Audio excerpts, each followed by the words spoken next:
परम व्याख्यान्तं भरतादिभिः परिभृतं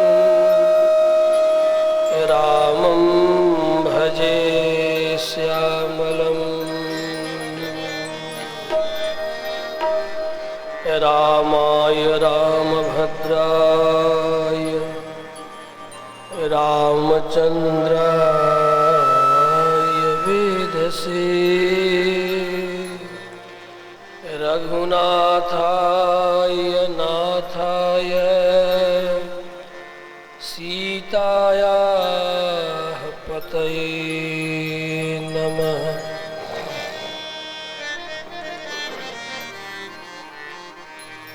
जानकी जीवनं वन्दे मांडवी प्राणवल्लभा उर्मिला रमणं वन्दे कीर्तिकान्तं नमाम्यहम्। आञ्जनेयमतिपाटलाननं काञ्चनाद्रिकमनीयविग्रहं पारिजाततरुमूलवासिनं भावयामि पवमाननन्दनम्।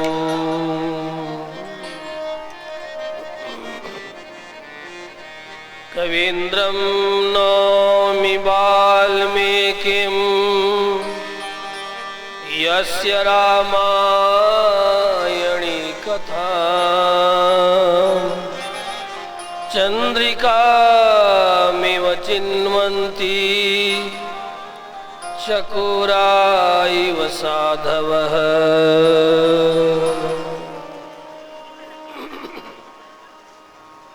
वाञ्छाकल्पतरुभ्यश्च कृपासिन्धुभ्यैव च पतितानां पावनेभ्यो वैष्णवेभ्यो नमो नमः। श्रीविष्णुचित्तकुलनन्दन कल्पवल्लीं श्रीरंगराज हरिचंदन योग दृश्यां साक्षात् क्षमां करुणया कमलामिवान्यां गोदामनन्य शरणः शरणं प्रपद्ये।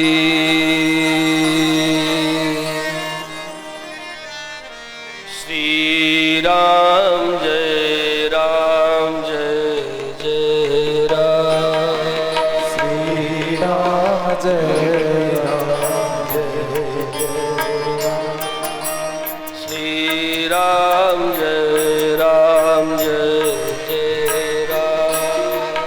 श्रीराम जय राम जय राम। श्रीराम जय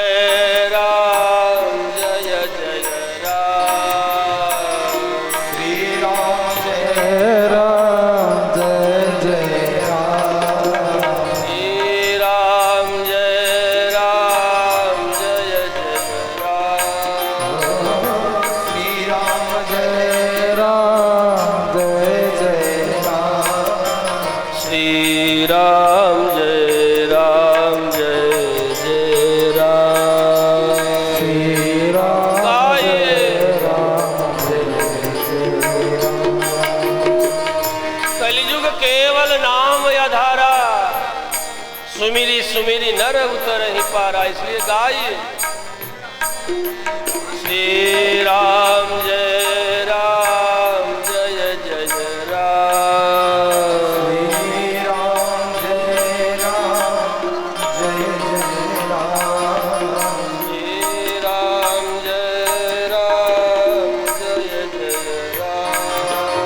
श्री राम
रामचंद्र भगवान की श्रीमद् रामायणी कथा महोत्सव के जय जय सीता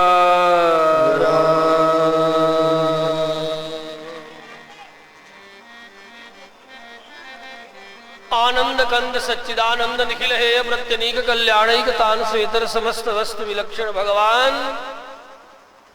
अखिल जगत कारण चेतना चेतन विशिष्ट कौशल्या नंदन के रूप में मूर्तिमान होकर के दशरथ अगन दशरथ यजिर आंगन में विहरण कर रहे हैं।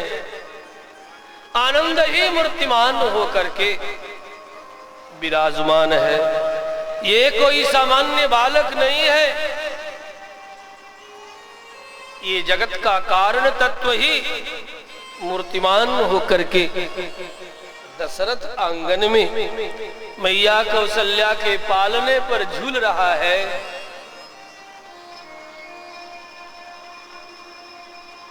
कभी द्वापर में जसोदा ने झुलाया, आज त्रेता में कौशल्या झुला रही है।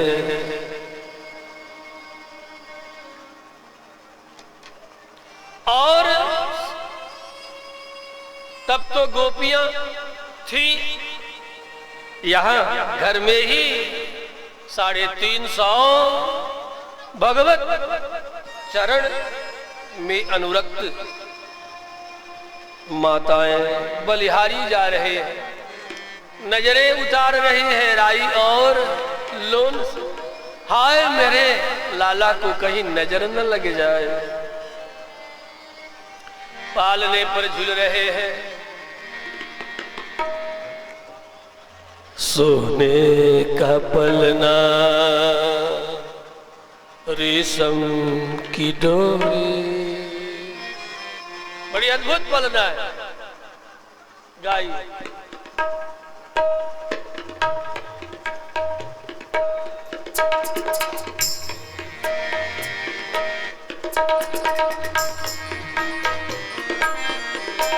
झुलावे कौशल्या झूले राम लाल, एक पलना सोने का पलना रेशम की डोरी। झुलावे कौशल्या झूले राम लाल, सोने का पलना।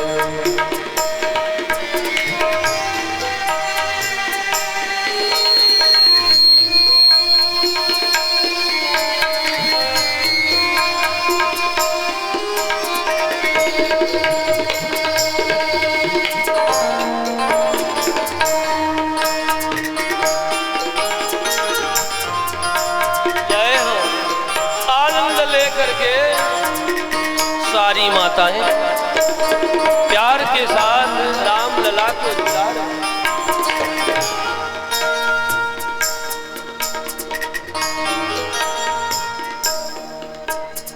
रेशम की डोरी, रेशम की डोरी, रेशम की डोरी,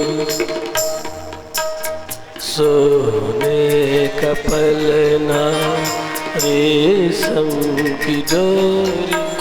झुलावे कौशल्या झूले राम लाल, सोने का पलना रेशम की डोरी। झुलावे कौशल्या झूले राम लाल, पलना।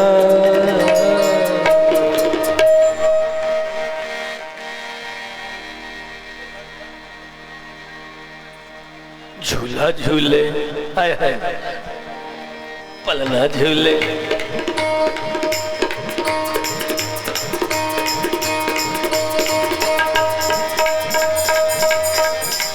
पलना झूले, पलना झूले, पलना झूले, पलना झूले। झूले राम किशोर झुलावे कौशल्या मैया। झूले राम किशोर झुलावे कौशल्या मैया। राम किशोर झुलावे लखन मैया। झूल मैया, झूल मैया, कौशल मैया मैया। झूल मैया, झूलन मैया, पलाल मैया। झूले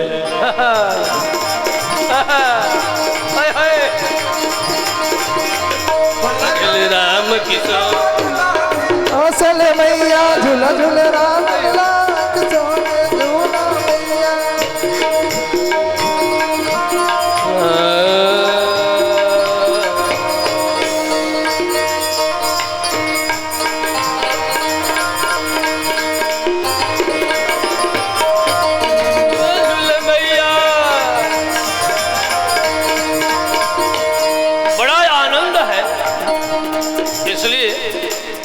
अनेक राग और विराग लय ताल छंदों में ये सब देवियां श्री रामभद्र को झुला रहे हैं।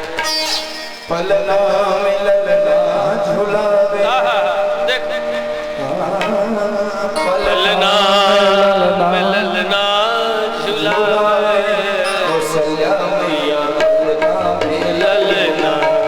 पलना में ललना झुलावे कौशल्या मैया पलना में ललना पलना झुलावे और ललना सुनावे पलना झुलावे मैया पलना झुलावे झुलावे और ललना सुनावे पलना झुलावे और ललना सुनावे पलना जय हो पलना में जय जय कौशल्या मैया पलने में ललना पलना में ललना झुलावे कौशल्या मैया पलने में ललना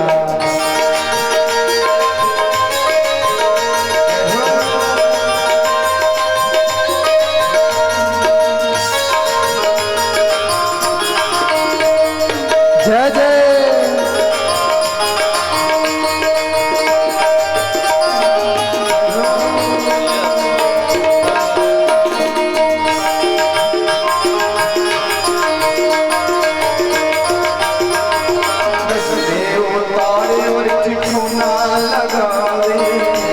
लगावे हाँ गलना लगावे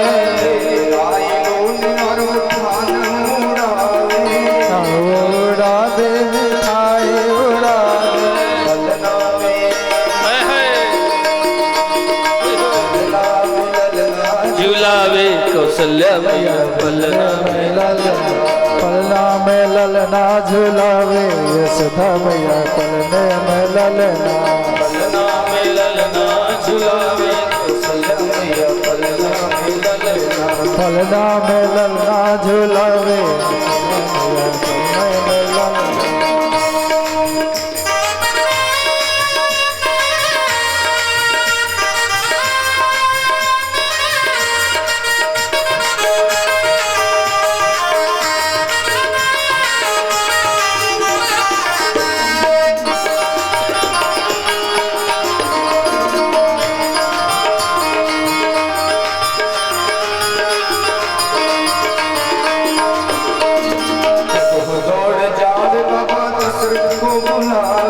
कभी दौड़ जाए बाबा दशरथ को बुलावे उठावे चारों लाला खिलावे गोदी उठावे चारों लाला खिलावे लाला खिलावे और ठोना लगावे लाला खिलावे और ठोना लगावे जय हो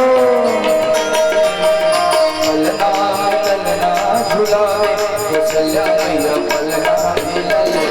पलना में ललना झुलावे पलने में ललना झुलावे कौशल्या मैया पलना में ललना पलना में ललना झुलावे कौशल्या मैया पलना में ललना पलना में ललना झुलावे कौशल्या मैया पलना में ललना पलना में ललना झुलावे कौशल्या मैया पलना में ललना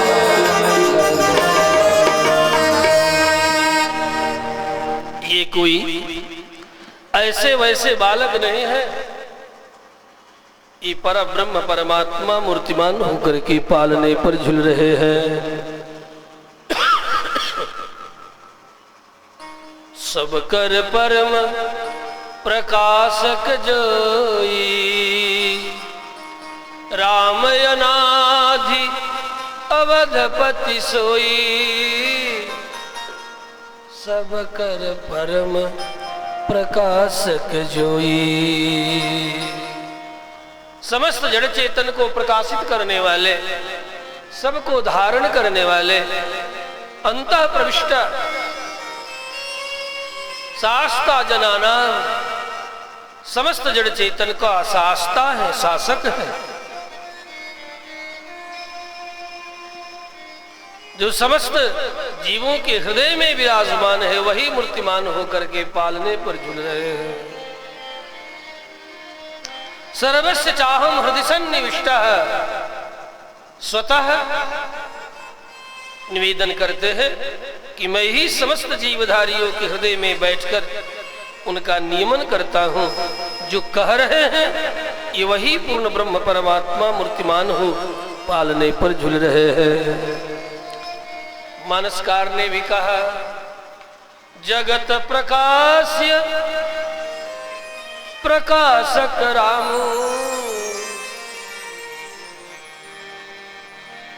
सब कर परम प्रकाशक जोई,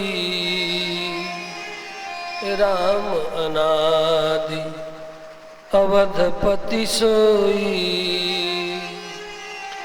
प्रगटे उजह रघुपति ससिचारु,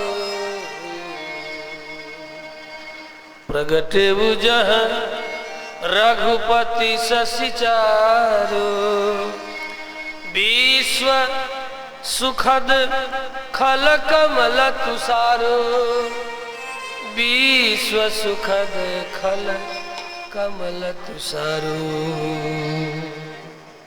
और इधर माताएं, कहीं मेरे लाला को नजर न लगे तो नजरें उतार रही है,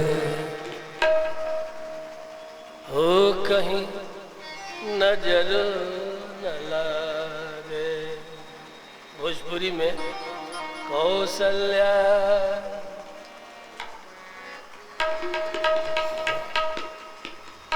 कौशल्या की गोद खिलौना, कहीं नजरों न लागे, नजरों न लागे, कहीं नजरों न लागे। कौशल्या की गोद खिलौना, कहीं नजरों न लागे, खिलौना हो कहीं नजरों न लागे, नजरों नजरों न लागे, कहीं ठोड़ा न लागे। जय हो की गोद कहीं नजरों न लागे, कौशल्या खिलौना खिलौना हो कहीं नजरों न लागे।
कपोल ही चूमत, कपोल ही चूमत, कपोल ही चूमत, कपोल ही चूमत।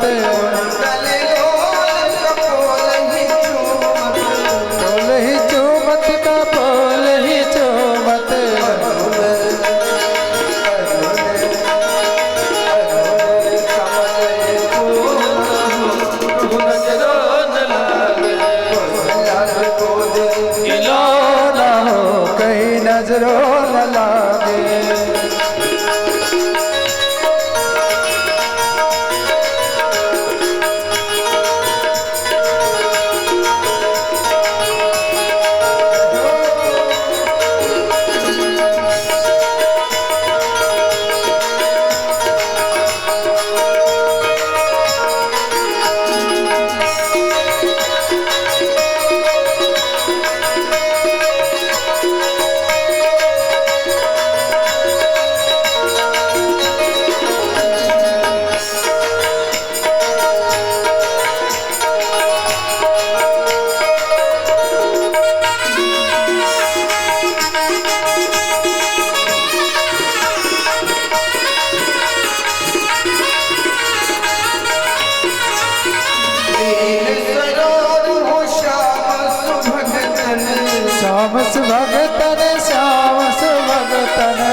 नजरों न लागे, कौशल्या के गोदे खिलौना हो कहीं नजरों न लागे, कौशल्या के गोदे खिलौना हो कहीं नजरों न लागे, कौशल्या के गोदे खिलौना हो खिलौना हो कहीं नजरों न लागे, नजरों न लागे, कहीं नजरों न लागे, नजरों न लागे। चारों भाई पालने पर झूल रहे हैं। भरतो नाम कैकेय्या यज्ञे सत्य पराक्रम, अथ लक्ष्मण शत्रुघ्न सुमित्रा जनयत सुत, जगुकलम च गंधर्वा नृतुस्याप्सरो गणा, देवदुन्दुभयो नेदु पुष्पवृष्टि सखात्पत। बार बार देवांगनाएं भी आकाश में उतर उतर करके पुष्प वर्षण कर रही हैं, आनंद मना रही हैं। उत्सवस्य महानासीत् अयोध्यायां जनाकुलः, रथ्यास्य जन संबाधा नट नर्तक संकुला। लोक में जितने सुतमागध बंदे नर्तक नर्तकियां झुंड के झुंड सब आ रहे हैं। दशरथ अजीर विशाल है, गा रही है, बजा रही है, आनंद मना रही है। आंगन के भीतर सभी माताओं ने अनेक प्रकार का उपहार इन्हें लुटा रही हैं, समर्पित कर रही हैं।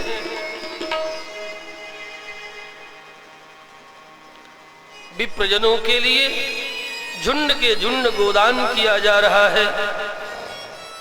सुतमागध बंदी जनों के लिए अनेक तरह के मणिमाणिक्य गट्ठर के गट्ठर बाद बाद करके दिया जा रहा है। अणु अणु में आनंद व्याप्त हो रहा है, क्योंकि आनंद ही मूर्तिमान हो गया है। ये कोई सामान्य बालक नहीं। तमद्भुतम बालकमम्बुजेक्षणम, अद्भुत बालक है। न भूतम अद्भुतम, इसलिए मैया ने प्रार्थना की, कौशल्या ने, अद्भुत रूप निहारे। सामान्य रूप नहीं है, अद्भुत रूप का दर्शन किया तो निवेदन किया, उपसंहर विश्वात्मन, हे विश्वात्मा, ये शंख चक्र गदा पद्म धारण करके आए हो, बालक बन जा। इसलिए बंधुओं, ये जो राम कथा है या कहूं कृष्ण कथा है, इसमें जो बाल चरित्र है श्री रामभद्र का, ये कोई सामान्य बालक का बाल चरित्र नहीं है, क्योंकि ये सामान्य बालक है ही नहीं, अद्भुत बालक है। तभी तो माँ ने वर्णन किया, भाई प्रगट कृपाला दीन दयाला कौशल्या हितकारी, हर्षित महतारी मुनिमन हारी, अद्भुत रूप निहारी। अद्भुत रूप है। तमद्भुतम बालकम अम्बुजेक्षणम, कृष्णावतार में विष्णुदेव मुनि ने वर्णन किया। तमद्भुतम बालकम अम्बुजेक्षणम चतुर्भुजम शंख गदायुधायुधम। जब जब पूर्णावतार होता है तब तब शंख चक्र गदा पद्मादि धारण करके ही परमात्मा प्रकट होते हैं, और इनका यह जो रूप है वह अद्भुत है। अद्भुत का तात्पर्य न भूतम, मां के पेट में रह करके भी नहीं रहते। पूरे 10 माह क्या 12 माह रह लेते हैं, लेकिन अद्भुत बालक का तात्पर्य माता के पेट के दोष इन्हें नहीं लगता। मातृ पेट का जो दोष है, श्लेष्मा, लज्जा, रक्त, मज्जा, मांस आदि के द्वारा इनका पोषण मातृ पेट में रह करके भी नहीं होता। आज के कली के कोलाहल से कलुषित जनमानस कह बैठता है, अरे तब तो ये केवल कल्पना है कोरी। इसीलिए कह बैठता है क्योंकि अचिंत्य योग के बिना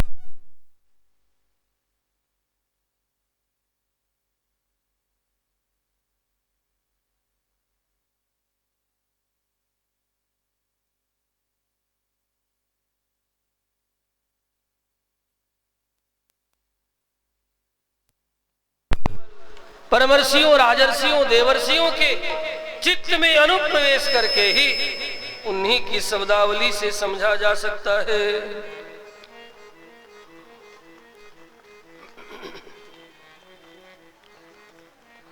सामान्य दृष्टि से इनके अद्भुत तत्व को समझना कठिन है, तभी चूंकि हमारे समझ में नहीं आता, इसलिए हम कदाचित कल्पना ऐसा भी कह डालते हैं, जबकि यह यथार्थ है, सत्य है।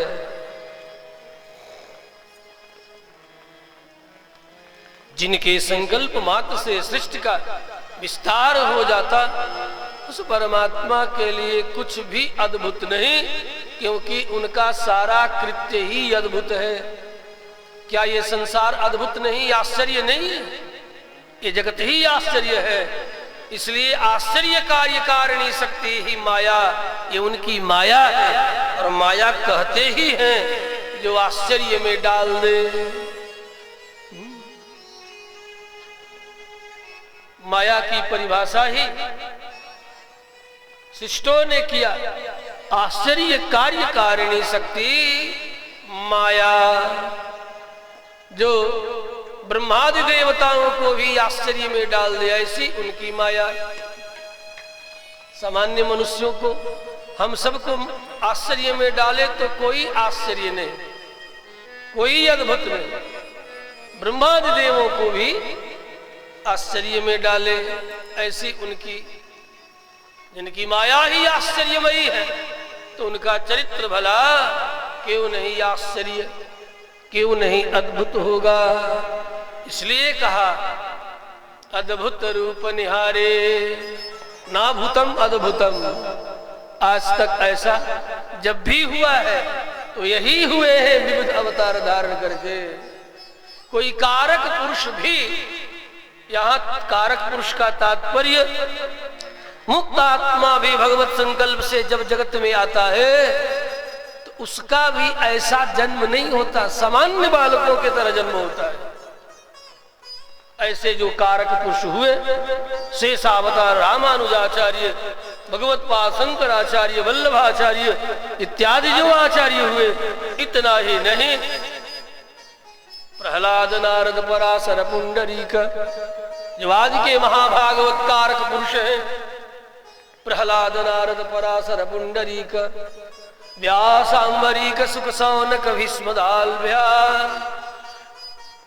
रुक्मांगदार्जुन, वशिष्ठ, विभीषणादीन पुण्यानिमान परम भागवतान नमामि। प्रहलाद, नारद, पराशर, पुंडरीक इत्यादि जो परम भगवत भक्त जो कारक पुरुष है, इन लोगों का भी जन्म सामान्य के तरह ही होता है। लेकिन जो भगवान है, जो कारण तत्व है, इनका जन्म अद्भुत है। इन्हीं का केवल जन्म अद्भुत है, भगवत तत्व का ही जन्म अद्भुत है। इसीलिए मां ने कहा अद्भुत, पता ही नहीं चला कि कब किधर से कैसे प्रकट हो गया। मेरे ही पेट से प्रकट हुआ, कहीं इधर उधर से आ गया, इसलिए आश्चर्य में पड़ गई। अद्भुत रूप निहारे, नहीं तो संत जन ऐसा वर्णन नहीं करते। भाई प्रगट कृपाला कह रहे हैं। इसीलिए अन्य अवतार में उनसे पूछा गया तो कह रहे हैं जन्म कर्म च में दिव्यम। कृष्णावतार में यही श्री रामभद्र जब कृष्णावतार धारण करते हैं तो कहते हैं जन्म कर्म च में दिव्यम, मेरा जन्म भी दिव्य है और कर्म भी दिव्य है। तो जन्म की दिव्यता क्या है? सामान्य जीवों के तरह रक्त मज्जा मांस आदि से पोषण न प्राप्त करके स्वयं अपने संकल्प से ही अपने दिव्य मंगलमय विग्रह को निर्मित करते हैं। इसीलिए कहा विप्रधेनु सुर संतहित लिन्न मनुजय अवतार निज इच्छा निरमित तनु। नहीं तो कह देते, क्या कह देते? निज इच्छा न कह करके मातृक्षा निरमित तनु। माता की इच्छा से जिन्होंने शरीर मातृ शरीर में अपने शरीर का निर्माण किया, का ये बात नहीं है। लेकिन रहे पूरे 12 महीना मां के पेट में, लेकिन माता के द्वारा खाए गए अन्न जलादि के द्वारा उनके शरीर का पोषण नहीं होता। नहीं, ना ही मां के गर्भ का कोई दोष, इतना ही नहीं, जो सामान्य बालक होता है वो मां के पेट से जुड़ करके जन्म लेता है नाभिनाल के द्वारा, जिसे नार कहते हैं। नाभिनाल, नाभि से नाल और पुनः वह नाल मातृगर्भ से जुड़ करके बालक जन्म लेता है। लेकिन ये इस प्रसंग में इसलिए थोड़ा हम विस्तार कर रहे हैं कि देवियों ये मत समझ लेना कि जैसे हमारा बेटवा जन्म लिया है वो सही उसी तरह वो भी नाभिनाल से जुड़े हुए जन्म ले लिए होंगे। ऐसे नहीं जन्म लिए, तभी तो भगवान के इन दिव्य अवतारों को आज के काम कालु से युक्त कली के प्राणी इन्हें कल्पना कह देता है, नहीं स्वीकार करता, क्योंकि उसे समझ में ही नहीं आता कि भला ऐसा भी संभव है। तो जिनके मानस संकल्प से एको हम बहुश्याम प्रजाएय, मैं अकेला बहुत बनूंगा, और मन में संकल्प करते ही अनेक ग्रह नक्षत्र सूर्य चंद्रादि प्रकट हो जाते हैं, इन सब का निर्माण हो जाता है। और निर्माण के पश्चात ये सब प्रशासन गार्गी सूर्या चंद्रमसो विधृत उत्तिष्ठत, उन्हीं के प्रशासन से अणुमात्र का विलंब किए बिना सारे अणु से लेकर के अणु और महान से लेकर के महान महत तत्व, सारे तत्व उन्हीं के प्रशासन में उन्हीं की आज्ञा का अनुसरण करते हुए अनेक नाम रूप धारण कर लेते हैं। जितने नाम रूप है, ये भूलोक है तो एक नाम है, एक रूप है भूलोक में। उस भूलोक में हमारी तुम्हारी कितना सामर्थ्य है? और ये पृथ्वी भी देखो, ये भूलोक भी जिस सौर्यमंडल के सदस्य है, ये सौर्यमंडल भी जिस आकाश गंगा का सदस्य है, उसमें इस सौर्यमंडल क्या है? एक बिंदु मात्र है। उस बिंदु मात्र में भूलोक की क्या सामर्थ्य है? जरा सोचने की बात। अब फिर भी हम मनुष्य उस परमात्मा के अद्भुत सृष्टि के ऊपर नाना प्रकार के प्रश्न खड़ा करते हैं, जिसकी विशाख एक धूल कण के भी बराबर, जब तुम्हारी पृथ्वी का सौर्यमंडल का ही अस्तित्व एक धूल कण के बराबर नहीं है, तो तुम्हारी बुद्धि कितनी है? तुम्हारी बुद्धि, ये सोचने की बात है। बुद्धि महत्त्व, फिर भी हमारी अज्ञानता इतनी जड़मूल है कि हम उस दिव्य तत्व के ऊपर नाना प्रकार स्वतः न्यायाधीश बन करके उसे कटघरे में खड़ा कर देते हैं। ये हम जीवों की अज्ञानता, या कहूं हम जीवों का ये उपद्रव है।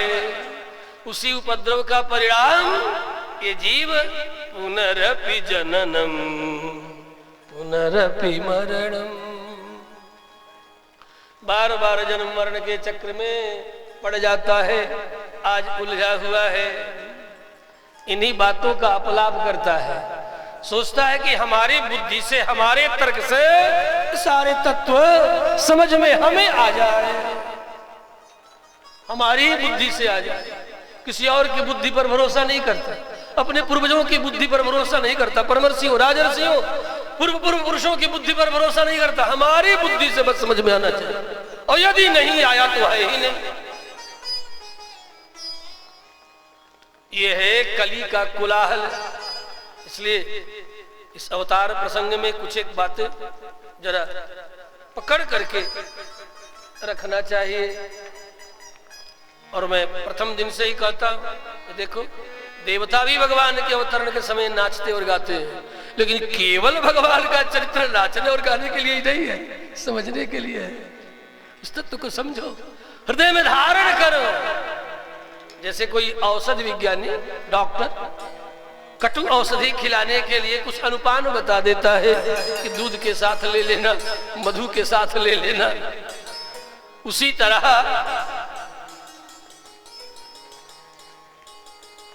दिव्य स्वर और वाद्यों के द्वारा माधुर्य में उसे ओतप्रोत करके भगवदीय चरित्र आपके मन मानस में छा सके, अट सके, समझ में आ सके, और समझ में भी न आवे तो कम से कम उसे प्रेम से, श्रद्धा और विश्वास पूर्वक आप अपने कर्ण कुहर से श्रवण कर सको। परिणाम जन्म और मृत्यु के कारण ही दुनिया का सारा झंझट है। सारे झंझटों का कारण जन्म और पुनः मृत्यु, पुनर्जन्म पुनर्मृत्यु।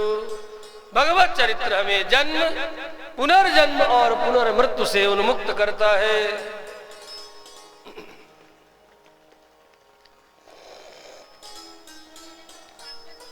श्री रामभद्र भगवान की जय हो। श्री कृष्णचंद्र भगवान के। इधर बालकृष्ण श्री रामभद्र रामलला। अब तो कुछ देखते ही देखते समय गुजरता चला जा रहा है।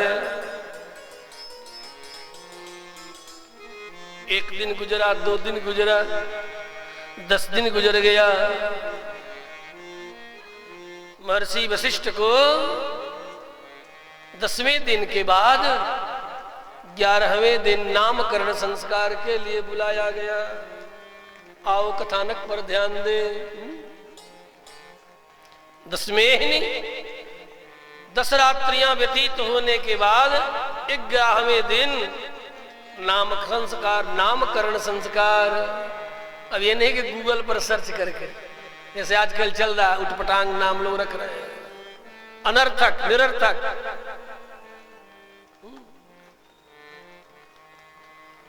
इतनी गूगल पर निर्भरता बढ़ती जा रही है कि लोग अपने बच्चों का नाम तक उसी पर सर्च कर रहे हैं। इंडेक्स ऑफ नेम्स खोज रहे हैं, ऊपर से नीचे तक सरकार है, ऊपर से नीचे। और अधिकांश निरर्थक नामों की सूची वहां भरी पड़ी है। और उसे देख करके, सुन करके आज के लोग कर बड़ा यूनिक है।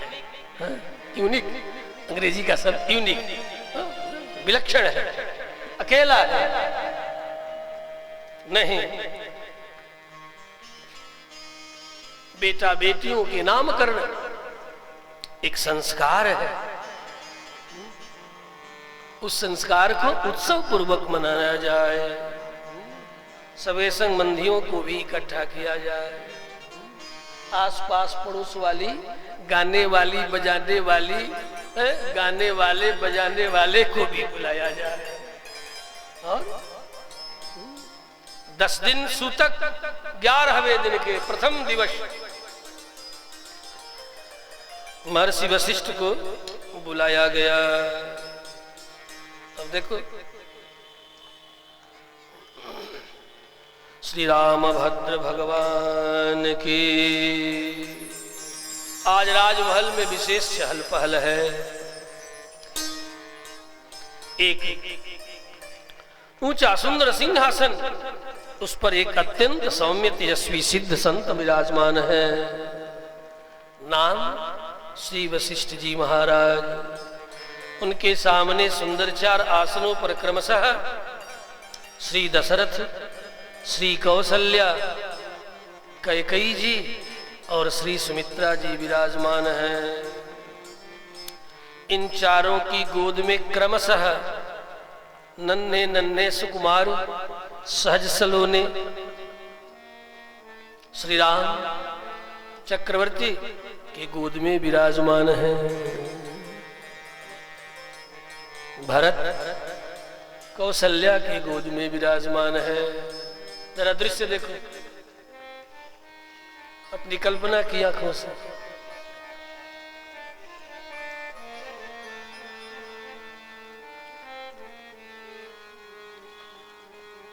सुमित्रा के गोद में लक्ष्मण विराजमान है और कैकेयी के गोद में शत्रुघ्न लाल है।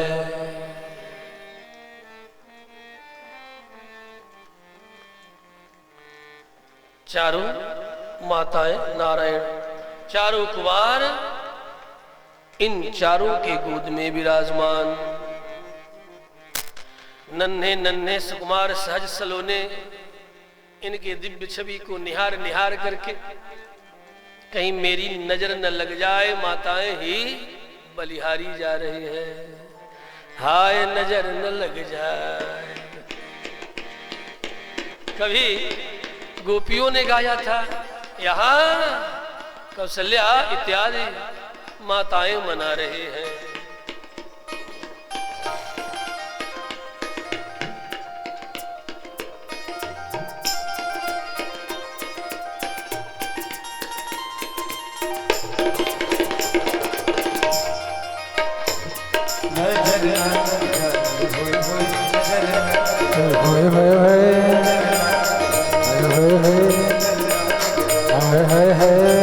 बाके बिहारी कजरा रे तेरे मोटे मोटे नए नजर न लग जाए।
हाय हाय हाय बलिहारी रे गजरा रे मोटे मोटे ने नजर लग हाय हाय हाय हाय हाय हाय हाय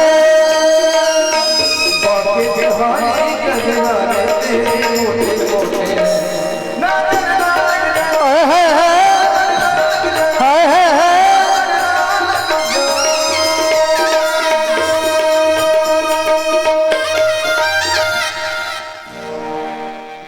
तिनका तोड़ तोड़ करके नजर उतार रहे हैं। गुरुदेव वशिष्ठ विराजमान है। आज चारों का नामकरण संस्कार है। चक्रवर्ती जी ने प्रार्थना किया, हे गुरुदेव कृपा करके मेरे लालों का नाम संस्कार करें। वशिष्ठ बड़े प्रेम में भरे हैं। वशिष्ठ परम प्रीतो नामानि कुरुते तथा। परम प्रीति में भरे हुए हैं। बार बार दशरथ निवेदन कर रहे हैं, गुरुदेव ये अपलक निहार रहे, मानो भाव समाधि लग गई है वशिष्ठ को। भाव में समाधि में डूबे हुए हैं। बहुत देर तक प्रतिष्ठ होकर के श्री राम लखन भरत शत्रुघ्न को निहारते रहे। उनमें सबसे अधिक सर्वाधिक श्री रामभद्र को निहार रहे हैं। इनकी आंखें पथरासी गई है। अंत में चक्रवर्ती दशरथ ने गुरुदेव के निकट जाकर के जरा भुजाओं को पकड़ करके हिलाया है कि दादा हो क्या गया गुरुदेव को, कहां चले गए। शरीर पत्थर जैसा, आंखें पथरासी गई, गए कहां। अचानक भाव समाधि खुलती है। पूछते हैं दशरथ क्या बात है। गुरुदेव आप तो नामकरण करने के लिए इस दिव्य उच्च सिंहासन पर विराजमान है, आपको हो क्या गया था। कहा कुछ नहीं, और आंखों से हर हर हर हर हर हर अश्रु की धारा चल रही है।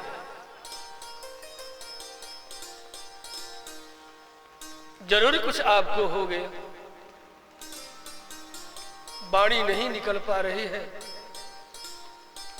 गिरा गदगद है, कंठ अवरुद्ध है। वशिष्ठ वह समय स्मरण कर रहे हैं, उस दिन का स्मरण कर रहे हैं कि जब हमारे पिता श्री ब्रह्मा ने मुझे अपने मानस पुत्र के रूप में उत्पन्न किया। जिन जिन को उत्पन्न किया सबके लिए कर्म भी निर्धारित की। और जब उन्होंने मुझे सूर्यवंश का, इक्ष्वाकु कुल का पौरोहित के पद प्रदान किया, तो मैंने अपने पिता से निवेदन किया था कि पिताश्री पौरोहित्य कर्म हमें न दिया जाए, क्योंकि इसमें अपने यज्ञमानों का पाप स्वीकार करना पड़ता है, दान के रूप में, दक्षिणा के रूप में। इस पाप को पचाने का सामर्थ्य मेरा नहीं है। मैं इस निंदित पौरोहित्य कर्म को स्वीकार करने के इच्छुक नहीं हूं।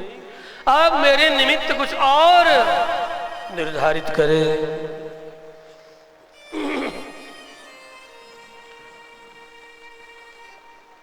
लेकिन सबके पाप को स्वीकार करके खाने वाले जो पुरोहित हैं, जो सदा हित का ही चिंतन करने में तत्पर रहते हैं, ऐसे पुरोहितों की आज भारतीय सनातन धर्म में जो दुर्दशा हो रही है, इस पर सबको विचार करना चाहिए।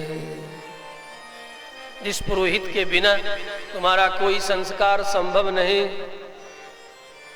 अन्य सारे संस्कार तो लुप्त होते जा रहे हैं, लेकिन भोगासक्त मानसिकता के कारण कुछ एक संस्कार जो शेष बचे हैं, उसका हेतु भोगासक्त मानसिकता है, नहीं तो वो भी लुप्त और हो भी रहा है।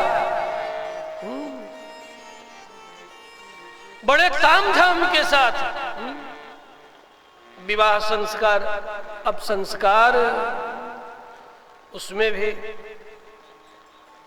इतनी जल्दीबाजी है,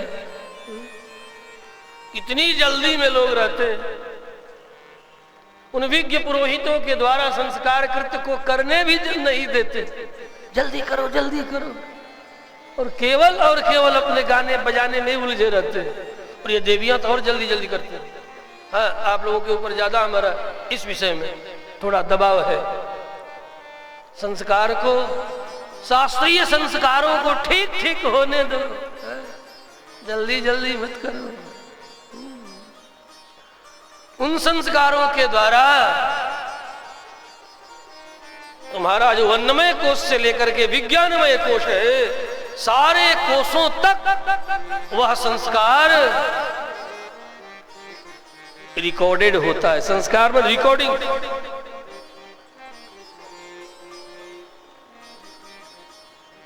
उन्हें होने देना चाहिए, और होने के बाद देख लो। यदि वह पुरोहित अपनी दक्षिणा तो मांग सकता नहीं, यदि कुछ कह दे, नाचने वाले को, गाने वाले को, डीजे वाले को, सामियाना वाले को लाखों लाखों मुंह मांगा दिया जा रहा है। लेकिन जिस विप्र के बिना तुम्हारा गठबंधन विवाह संस्कार संभव नहीं, वह ब्राह्मण यदि कुछ रात्रि पर्यंत, पूरे एक दिन रात तुम्हारे लिए, तुम्हारे विवाह संस्कार को सिद्ध करने के लिए, जिसके बिना न तुम पति हो सकते न तुम पत्नी हो सकते, पति पत्नी तो नहीं हो सकते। हाँ,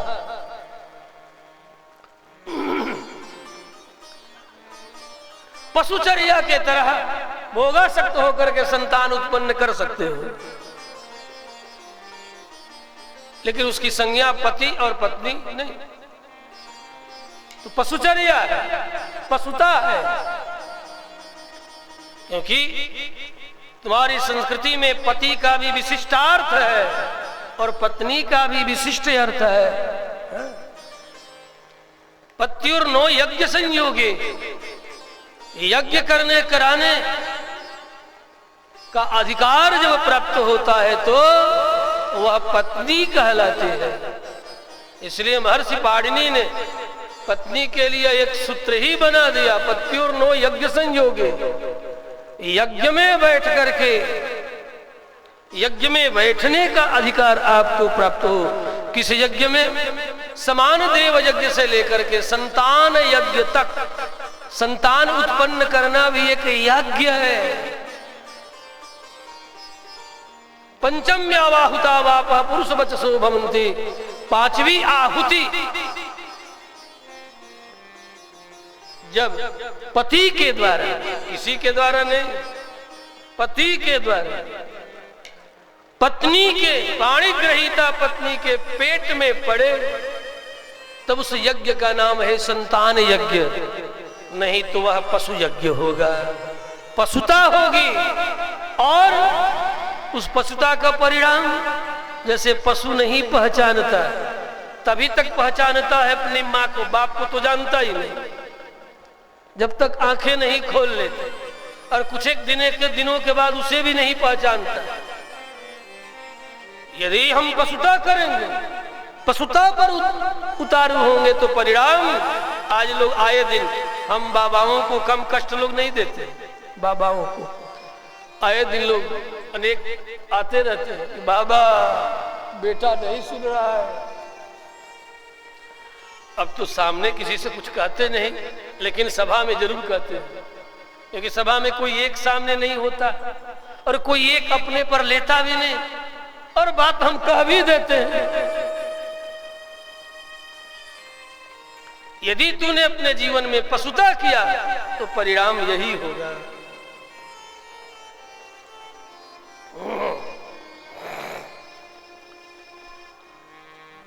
यदि पशुवृत्ति के द्वारा अपने जीवनचर्या को आपने निर्धारित किया है तो परिणाम को स्वीकार करने के लिए आपको पहले से ही तैयार रहना होगा।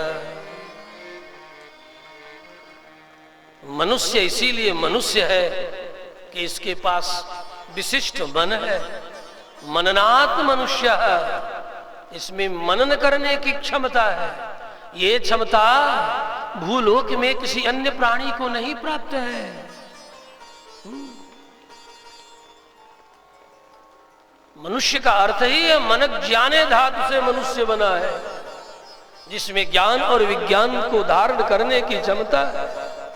और तुम भी यदि पशुओं की तरह ही अपनी चर्या, अपनी जीवनचर्या अपना लिए हो तो फिर उन पशुओं और मनुष्यों में अंतर ही क्या रह गया।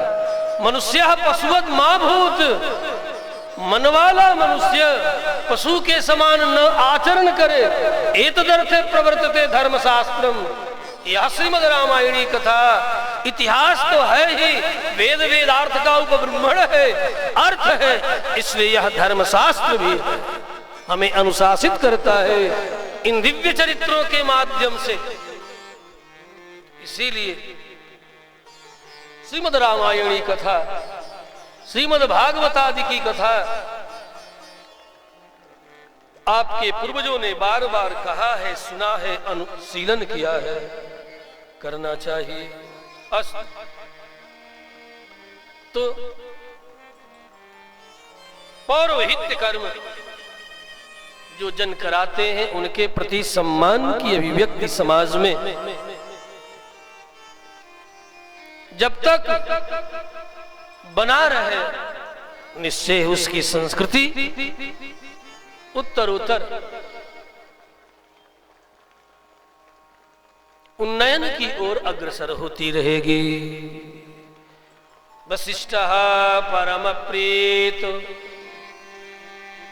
नामानि कुरुते तथा, परम प्रीति में भरे हैं। पिताश्री ने मुझे पौरोहित्य कर्म दिया था, मैंने स्वीकार नहीं किया था तब। ना ना ना, मुझे पौरोहित्य नहीं चाहिए जिसमें कि बदले में अपने यज्ञमानों का पाप ही स्वीकार करना पड़ता है। तब हमारे पिताश्री ने मुझे कहा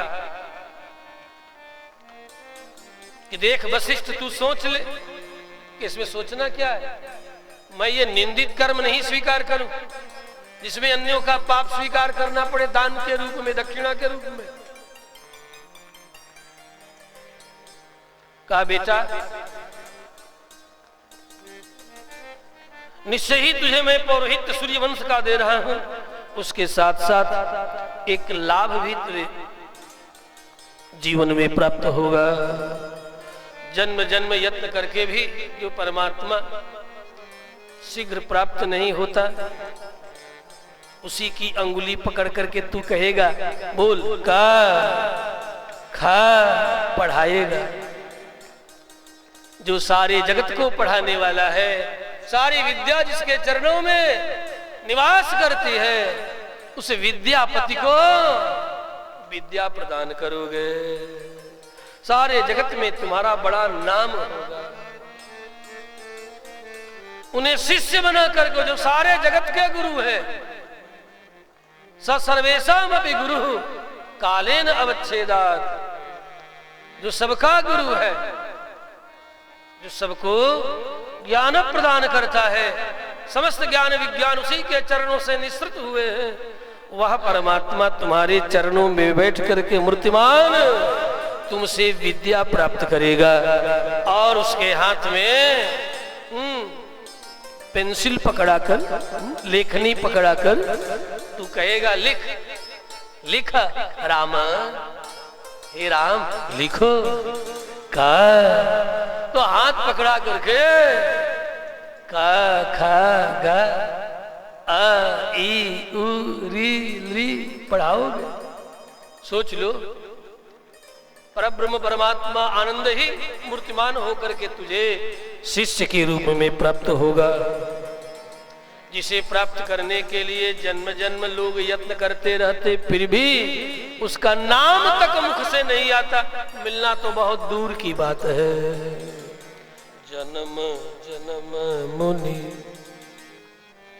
जतन कराहे, जन्म जन्म मुनि जतन कराहे, जन्म जन्म मुनि जतन कराहे, जन्म जन्म मुनि जतन कराहे। अंतराम कहीं आवत नाही, अंतराम कहीं आवत नाही,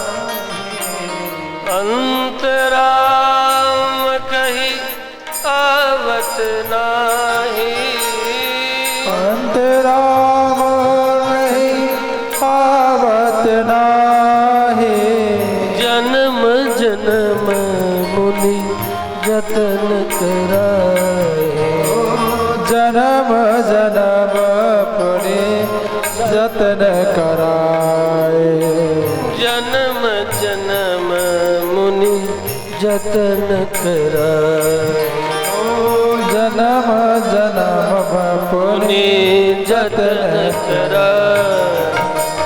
वही परमात्मा तुम्हारे गोद में, तुम्हारे कंधे पर बैठ करके तुम्हारी श्वेत श्मश्रु दाढ़ी और मूछ में अपने कोमल कोमल कमल पत्र के तरह अपने हथेलियों को डाल करके कहेगा, गुलू जी और पढ़ाइए और सिखाइए। गुरु जी भी नहीं बोलेगा, गुलू जी करेगा। और जब गुलू जी कहे और तुम्हारी दाढ़ी में अपने कोमल कमल पत्र के तरह अपने हथेलियों को नचाते हुए, दाढ़ियों को खींचते हुए, अपने कपोलों को तुम्हारे कपोलों में रगड़ते हुए, वह पूर्ण ब्रह्म परमात्मा जब तुमसे निवेदन करेगा, यह सौभाग्य किसी और को शीघ्र नहीं प्राप्त होने वाला। मैं स्वतः आकांक्षा करता रहता हूं, लेकिन मुझे भी ये सौभाग्य कभी आज तक नहीं मिला। और नहीं तो मेरी बुद्धि पता नहीं क्यों जड़ हो जाती है जब उनके दिव्य लीलाओं का मैं दर्शन करता हूं। ऐसा क्यों? इसलिए कि मेरा जन्म हुआ, मेरे बाप का जन्म कमल कीचड़ से जन्म लिया, इसलिए हमारी बुद्धि में भी कीचड़ कभी कभी भर जाती है। ये आज तुम्हारे ऊपर उस परमात्मा की कृपा है, तभी मेरे भीतर ये प्रेरणा हो रही है कि तुझे सूर्य वंश का मैं पुरोहित नियुक्त करूं। जब पिताश्री ने कहा था और मैंने ना कहा था, आज उसी घटना का स्मरण कर रहे हैं महर्षि वशिष्ठ। इसलिए वाल्मीकि ने वर्णन किया परम प्रीत, किसके प्रति? का पिता के प्रति भी परम प्रीति से भरे। कि आज उनकी ऐसी कृपा न हुई होती तो मुझे पूर्ण ब्रह्म परमात्मा श्री राम भद्र शिष्य के रूप में नहीं प्राप्त हुए होते, जिन्हें अब मैं, जैसा पिता ने कहा था, अब कुछ एक दिनों के बाद इन्हें मैं पढ़ाऊंगा, विद्या निधि को विद्या प्रदान करूंगा। यही सब सोच सोच करके भाव समाधि में वशिष्ठ जी चले गए। तब उनके द्वारा ऐसा निवेदन किए जाने पर मैंने पौरोहित्य स्वीकार किया।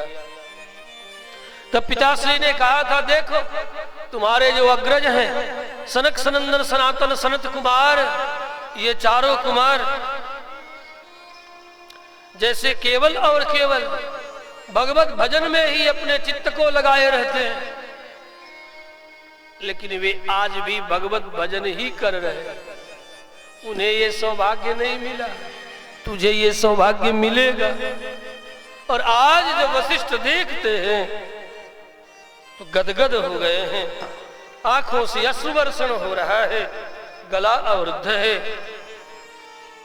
अपने भविष्य को आज वर्तमान होते हुए दर्शन कर रहे हैं। जो कभी भविष्य था आज वर्तमान हो गया है। रुधे हुए स्वर में वशिष्ठ ने कहा, राजन करता हूं, मुझे तो ये समझ में नहीं आ रहा है कि मैं इनका नाम क्या रखूं। इनके नाम अनेक अनुपा, इनके नाम अनेक अनुपा, इनके नाम अनेक अनुपा, इनके नाम अनेक अनुपा। हम नृप कहब स्वमति अनुरूपा, हम नृप कहब स्वमति अनुरूपा, हम नृप कहब स्वमति अनुरूपा, कहब इनके नाम अनेक अनुपा, इनके नाम अनेक अनुपा, इनके नाम अनेक अनुपा, इनके नाम अनेक अनुपा। इनके अनेक नाम है, हरि तो हजार हजार नाम वाले। विश्वम विश्वर वसटकारो भूतका भूत भव्य भवत प्रभु, भूतकृत भूतवृत भावो भूतात्मा भूत भावन। हजार हजार नामों की अनेक सहस्त्र नामावलियां, नामों की पंक्तियां इनके लिए प्रसिद्ध है। उसमें मैं कौन सा नाम रखूं? हे राजन, मेरे भीतर जैसी प्रेरणा हो रही है, इनके चरित्रों में ज्ञान योगी, कर्म योगी, भक्त योगी ही नहीं, शरणागत योगी भी रमण किया करेंगे। अपने चरित्रों के द्वारा अनंत अनंत ब्रह्मांड को भी रमण कराएंगे और अनंत ब्रह्मांड में अपनी लीला का विस्तार करेंगे। इसलिए इनका नाम मैं राम रखता हूं।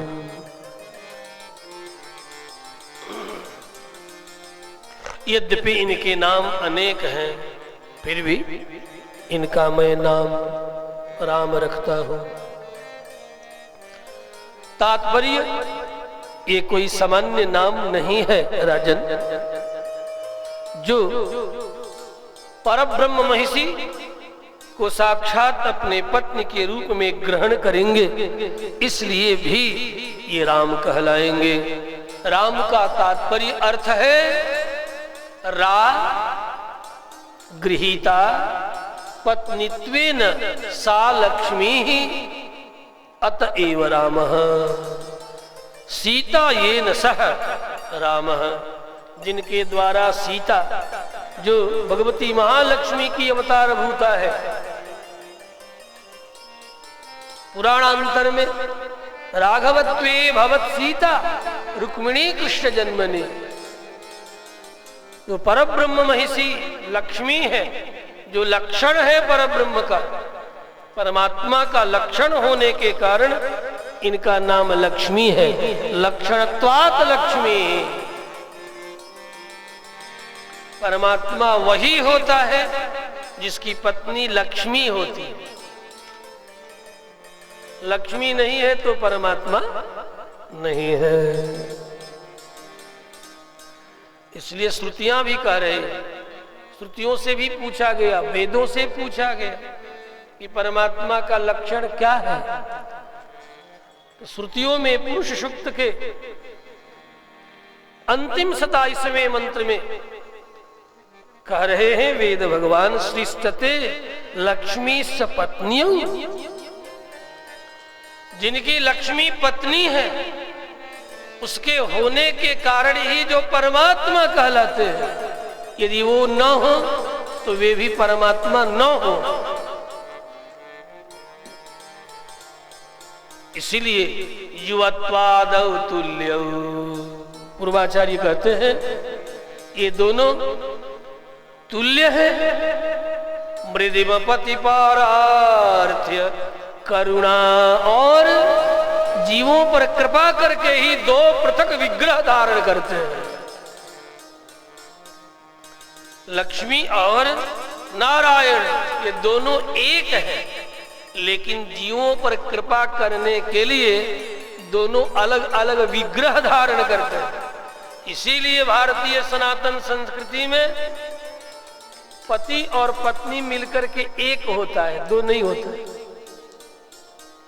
इसीलिए हमारे यहाँ पति और पत्नी के पृथक होने की कोई विधि, इतने संस्कार है। एक यह भी होता कि पत्नी अपने पति से कैसे अलग होगी, उसके लिए कोई शब्द भी नहीं है। तुम्हारी संस्कृति में 3 अरब से भी अधिक शब्द वर्तमान है। इतने शब्दों के होने के बाद भी पत्नी से पति को अलग करने के लिए कोई शब्द नहीं है। जो भी शब्द है वो ईसाइयों के यहां से आया या अब्राह्मणों के यहां से आया, तुम्हारे घर में नहीं। न डाइवोर्स तुम्हारे घर का है, न तलाक तुम्हारे घर का है। इतने अरबों अरबों शब्दों का शब्द संपदा होकर के भी पति और पत्नी को अलग होने के लिए कोई विधि नहीं है भारतीय संस्कृति में। लेकिन पाश्चात्य और मध्य एशियाओं की गुलामी का दो संस्कार आज भारत में कोढ़ के तरह कब्जा जमा रहा है। ये 7 जन्मों का संबंध, और ये केवल कहने के लिए नहीं, इसे तो आज का जियोलॉजिस्टों ने भी सिद्ध कर दिया है। ये 7 जन्मों का कैसे संबंध है। पति और पत्नी का जो गुणसूत्र संतान में अग्रसर होता है, वे गुणसूत्र 6 पीढ़ियों तक अग्रसर होते रहते हैं। 7वीं पीढ़ी में जाकर के उसका अंश पृथक होता है। 6 पीढ़ियों तक तो लगातार चलता रहता है, वही गुणसूत्र चलता रहेगा। और इसे आधुनिक जूलॉजिस्टों ने भी सिद्ध किया। और तुम्हारे काश्यप आदि परधर्म शास्त्र को कहने वाले तुम्हारे ऋषियों ने, ऋषियों में जो आनुवंशिकी विज्ञान के जनक हुए वे काश्यप हुए। आज काश्यप के, ऋषि कश्यप के परधर्म शास्त्र पर तुम्हारे देश वाले तो पगलाए हैं, यहां वाले तो पागल हो गए हैं। इन्हें भारतीय संस्कृति के सूत्रों पर शोध करने का अवसर ही कहा, लेकिन पश्चिम में शोध चल रहा है। तुम्हारे यहां के ग्रंथों को ले जा करके शोध कर रहे हैं। भारत का सबसे बड़ा आनुवंशिकी विज्ञानी ऋषि काश्यप, जिनका काश्यप पर धर्मशास्त्र, जिन्होंने क्या क्या नहीं बनाया दुनिया में है। उन्हीं के पुत्र लता वृक्षादि भी उन्हीं के संतान है। ऋषि कश्यप ऐसे एक ऋषि हुए, कुत्तों को भी जन्म दिया, गाय बैल बकरी सब उन्हीं की संतान है। सोचो कि कितने बड़े आनुवंशिकी विज्ञानी थे। किस तरह गुणसूत्रों का संयोजन करके लता गुलमाद उत्पन्न होंगे, किस प्रकार गुणसूत्रों का संयोजन करूं तो कुत्ते बिल्ली इत्यादि उत्पन्न होंगे, ऐसे ऋषि। इन सब के गुणसूत्रों को नियमित करने के लिए संयोजन करने वाले ऋषि कश्यप। और उनका ग्रंथ भी विराजमान है।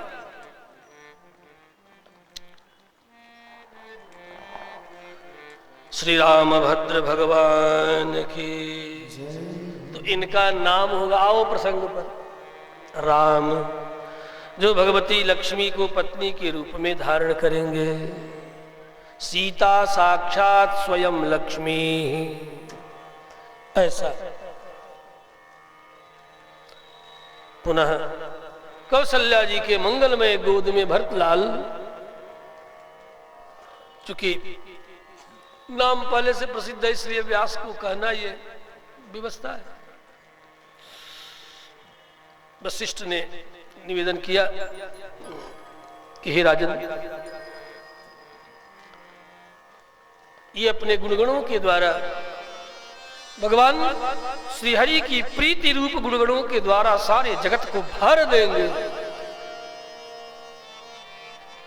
ये अपने भक्त के चरित्र के द्वारा जगत को भरने वाले हैं, इसलिए इनका नाम होगा ताकर नाम भरत यश होई, विश्व भरण पोषण कर जोई।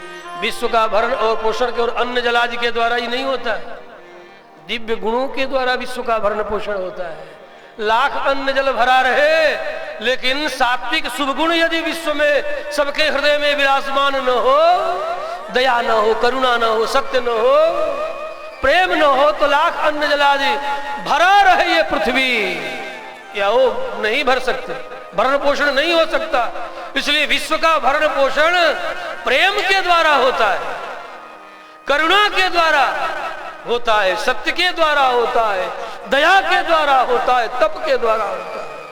ये सब कुछ भरत में है। भरत में धर्म के चारों स्तंभ जागृत है। सत्य भी जागृत है, तप भी जागृत है, पवित्रता शौच भी जागृत है, और दान भी। दान तो यह है, अर्थात वैराग्य तो ऐसा है कि क्षण मात्र में ही पृथ्वी का राज्य छोड़ने वाले ऐसे ये मनस्वी है। इसलिए मानसकार ने कह दिया, ताकर नाम भरत यश हो, ताकर नाम भरत यश हो, विश्व भरण पोषण कर जोई।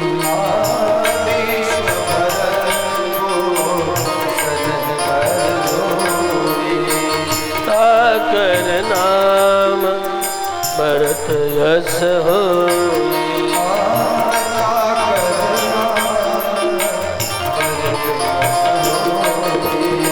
ताकर नाम भरत यश हो।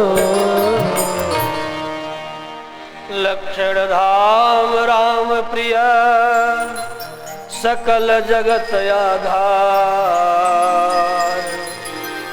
गुरु वशिष्ठ तेहि